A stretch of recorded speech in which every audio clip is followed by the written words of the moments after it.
ماه فرو ماند از جمال محمد، سرو نباشد به اعتدال محمد. واقعا ماه فرو ماند از جمال محمد. این محمد کی بود و چی بود؟ بطل الابطال بود، تاریخ مثلش نزاییده، ندیده عاشق شدیم. گله‌دار کدام، مدینه کجا؟ ما خود تو را ندیدیم، نام خوشت شنیدیم، دین تو برگزیدیم یا مصطفی محمد. از خداوند امید شفاعتش را داریم. شاید همین محبت ما دستگیری باشد که روز قیامت دستمان را بگیرد. انا لها انا لها یا رب امتی امتی. در چنین روزهایی در کل ممالک اسلامی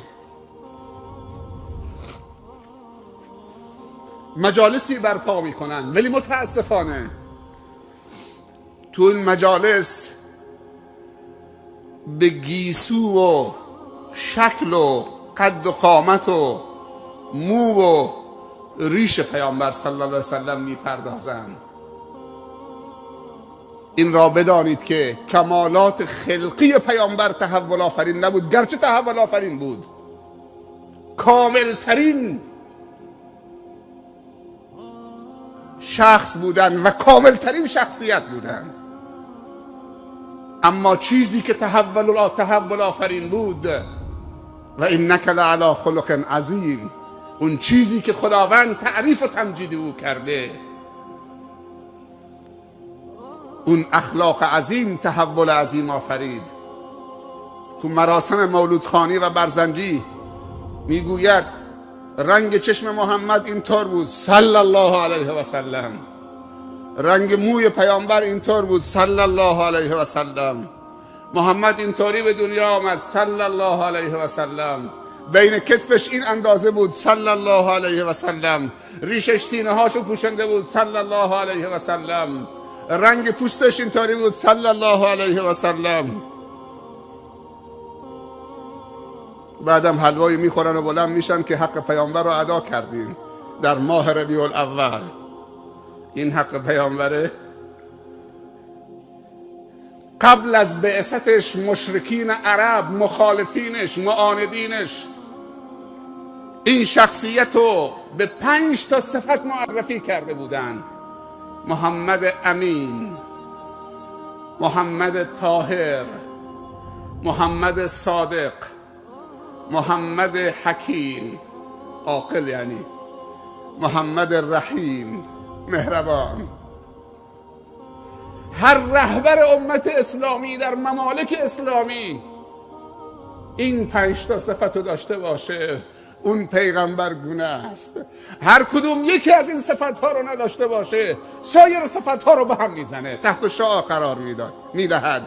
نباید یکی از این صفت ها از مصلح و بزرگ و مرشد و حتی عامه مسلمین، اما این صفات اگر در بزرگان و سیاستمداران و فرماندهان سیاسی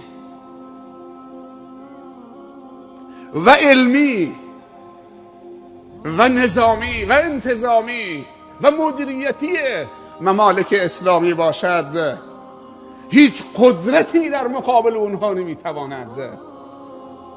امروز چیزی که بزرگان ممالک اسلامی کم دارند امانت هست، صداقت هست. محمد امین این لقبی است که دشمنان بهش دادند. از امانت این محمد امین چند درصد ما پیروانش بهره بردیم؟ شما دیدی وقتی که یک مسیحی یا کشیش اسم عیسی مسیح می آورد، کل مسیحایی که نشستن همینطوری میکنند، ولی صلوات ها خیلی بیجانه.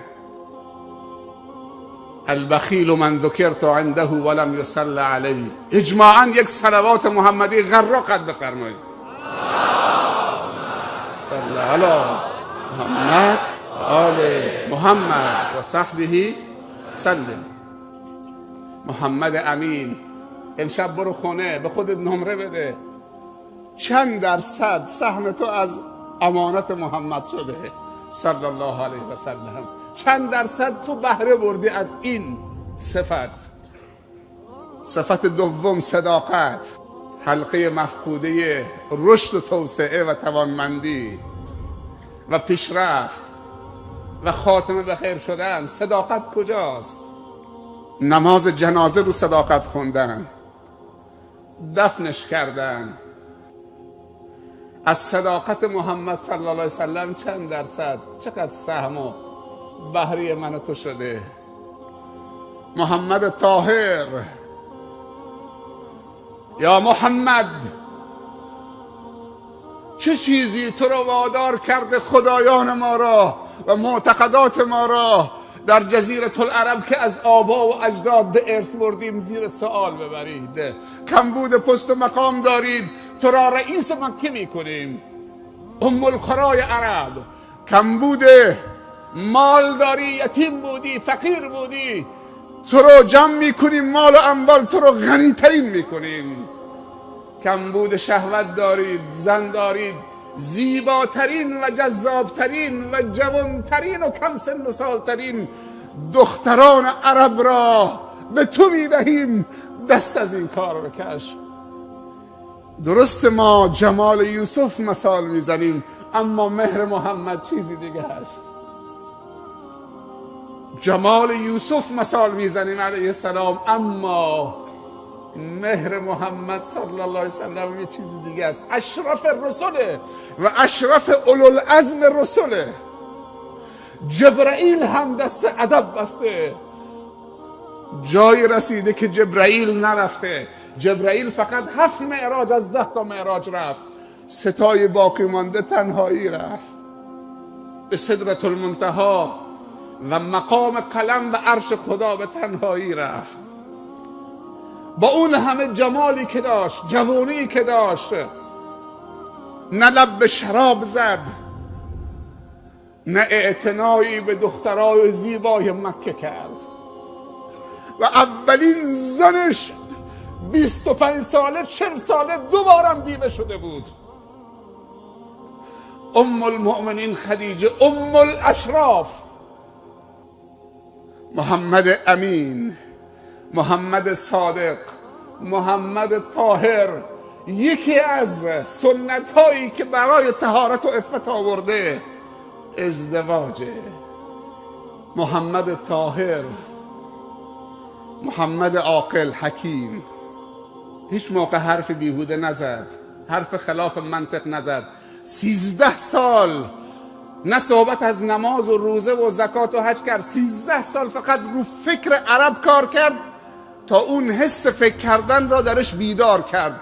وقتی که عرب فکر کردن رو از نو به دست آورد، جامعه جاهلیتی که فکر نمی‌کرد جاهل شده بود، چون فکر نمی‌کرد کور شده بود و جاهل شده بود.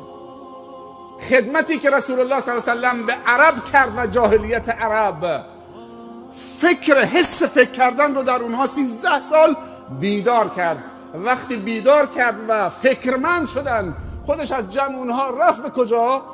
رفت و بزرگان قوم که منافعشون در خطر دیدن که چه؟ عموم مردم جزیره العرب دارن فکرمند میشن، منافع مادی و مقام و منزلتشون داره چه؟ از دست میره.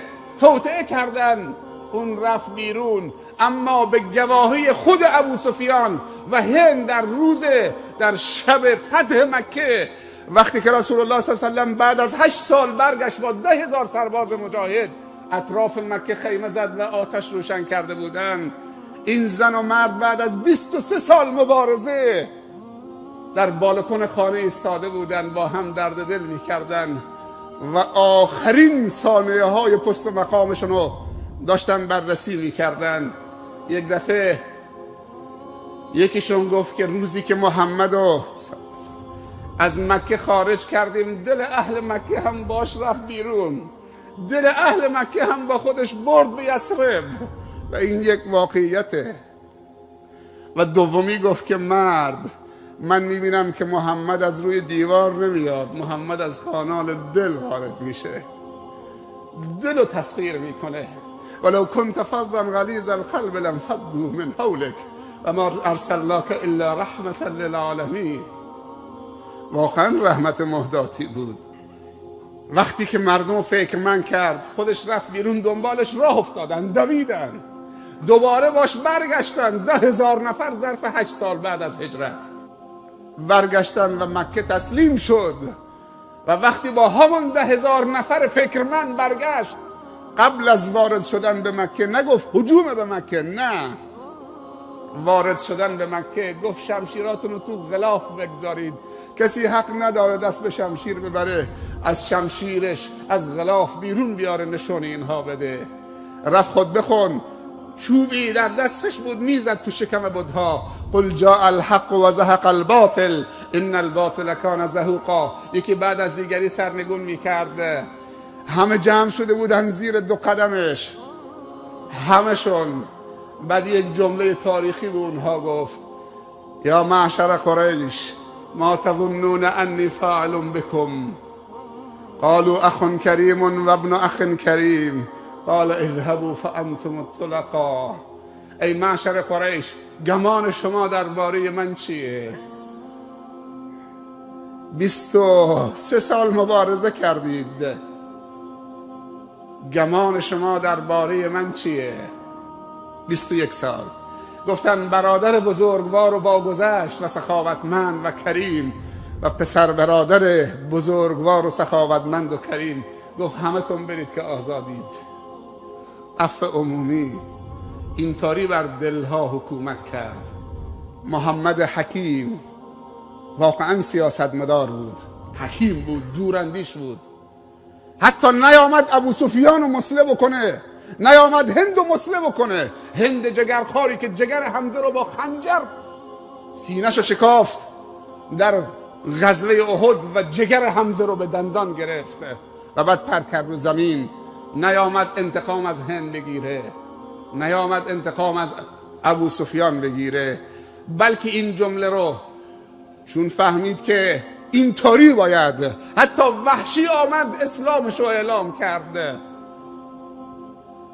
فقط یک جمله به وحشی گفت دستت بده ولی نگاه تو صورتم نکن که شاید اون احساسات حمزه و خاطره حمزه یادم بیاد، اما اسلامت قبوله.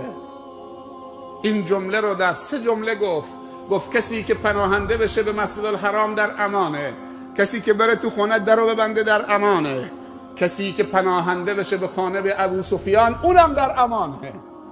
دید که اون بزرگ سیاستمدار بود. رسول الله صلی الله علیه و سلم اینطوری اونو ضربه فنی کرد، وگرنه کشتن ابو سفیان مثل آب خوردن بود، کشتن هند مثل آب خوردن بود. ولی این کارو نکرد. ولی امروزه امت اسلامی با دوستش چه کارا که نمی‌کنه، با موافقش تا چه برسه با مخالفش.